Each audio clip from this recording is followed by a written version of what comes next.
tem poder para nos abençoar, nos tirar das aflições e também para nos guardar.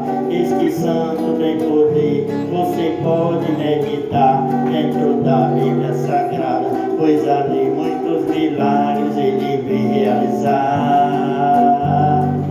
Dentro da Bíblia Sagrada, pois ali muitos milagres ele vem realizar.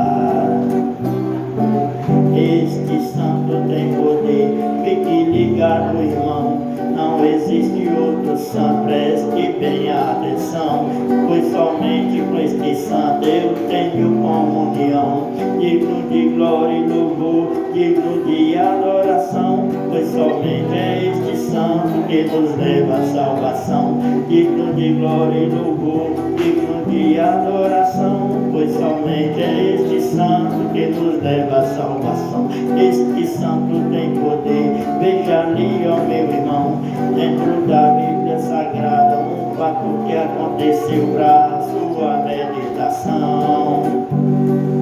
Ele estava dormindo no barco em um porão, os discípulos apavoraram, ele levantou daquela situação que acalmou a tempestade ao estender as suas mãos. Os discípulos apavoraram e ali ele levantou com aquela situação que acalmou a tempestade ao estender as suas mãos.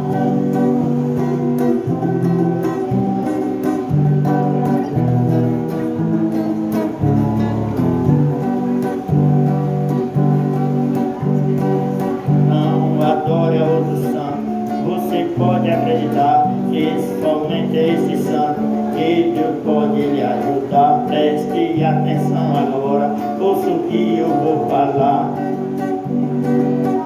É Jesus, Filho de Deus, o Filho do Deus Altíssimo, que Deus mandou para a terra e foi para nos salvar. Aqui fez muitos milagres, mas vieram lhe matar. Mas já no terceiro dia, pois o